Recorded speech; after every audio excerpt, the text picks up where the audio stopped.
I imagine by now you've done so many interviews about the album.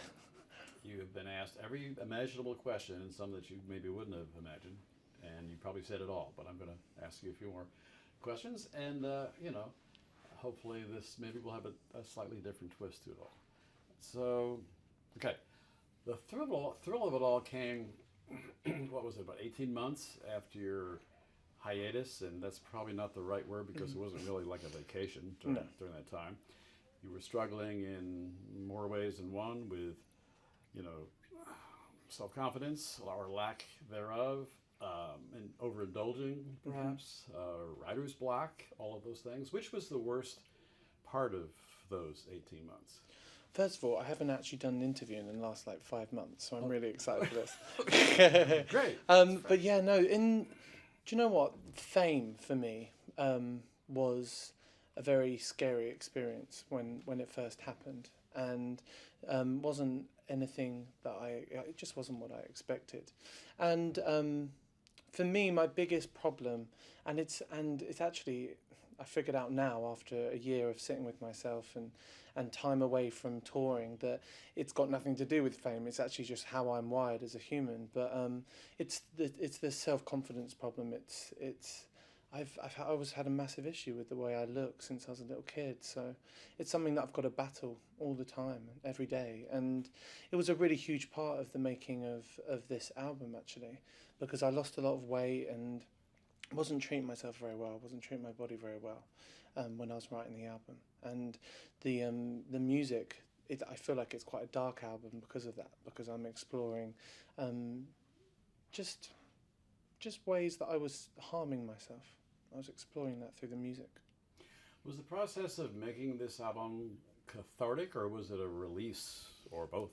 It was cathartic, and it was a release as well. Yeah, it was both. It was even more therapy than the first. When I wrote In the Lonely Hour, I loved how therapeutic it was, and also just traveling around the world and seeing the way that it was affecting people, and the stories that people would tell me after the shows, and it made me, my aim with this album was to write something even more personal, and I think I did that, but I was exhausted by the end of it.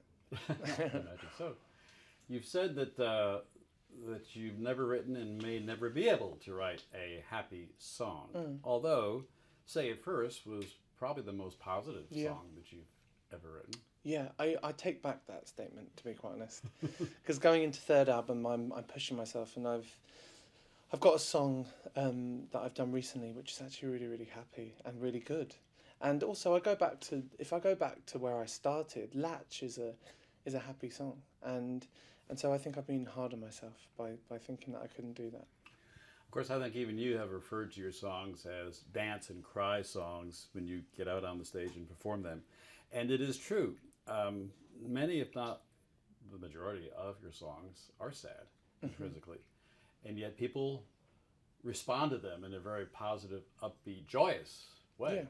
Yeah, because I feel like they're sad, but sad is the wrong word. Sad is a sad word, and I feel like they're more brave and they're honest. I think there's a strength in owning your sadness, especially with the music. Me putting it out there, especially as a man. I think putting my heart on the line and talking about my heartbreak and how emotional and sensitive I am. I think that's strong. And so I think it's the strength that hopefully people respond to. It does seem ironic, to say the least, to perform, especially in arenas now, to tens of thousands of people who are cheering loudly, at songs that in many ways are cathartic. But then again, most people's lives, everybody I know, are full of joy, but lots of sadness, ups and downs, like life itself, a roller coaster ride. That's the reality, isn't it? That we're kind of all going through the same thing, I think, and yeah, I'm still learning that every day now. I'm only 26 years old. I'm trying to figure stuff out still, and I will forever until the day I die. But these shows I've been playing they've been incredible, and they're massive and they're great. But the show like tonight, that's really special as well. I really love looking into people's eyes and being able to tell the story. You'll see them up close tonight. That's the beauty of our little theater here. You've struggled with relationships and love, as we all do. But I think one lesson you probably learned that some people just have a hard time learning is that self-love comes first, doesn't it? Yeah, preach. That's what I'm. I'm going through all types of therapy and meditation, not medication. Loads of things I'm doing daily at the moment to learn to love myself. The word self-love makes me feel a bit weird sometimes, but I just think it's about becoming friends with yourself and apologizing to your body sometimes for the things for the constant drinking and eating McDonald's. I think maybe self-compassion is a better word. You know, there have been books, of course, written about that. It's about, I think, what I'm learning at the moment is just giving myself a break. I'm really hard on myself all the time and expect the most out of myself all the time. And I think it's, I just think we all need to chill out and just give ourselves a little pat on the back sometimes and let ourselves know that it's all going to be okay and we're going to make many more mistakes as long as we learn from them. Right. Well, let's talk a little bit about the music, a little more specifically about the music. You've been referred to as pop's old soul. Now, I guess that gets to your love and your passion for classic R&B, whether it's Sam Cooke or just pick a name or pick a song. That really has infused a lot of who you are musically, right? Yes, massively.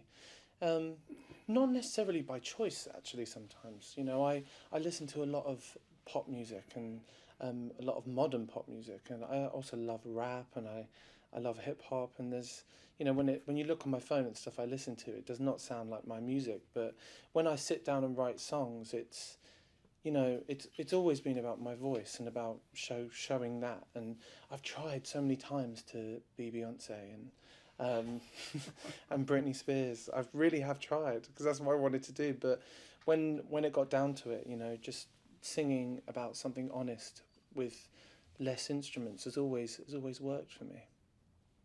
Well, it's a journey. Life is a journey, whether it's just your music career or the rest of the world around you. So you'll learn a lot more. You're 26 now, like you say, which is amazing to stop and think what you've learned and what you've experienced in just the past 4 years since the last time you sat in this chair. Yeah, completely. So, great to have you back. Best Thank of luck as you continue on this journey down the road. Thank you so much. Thank you for having me. Before I let you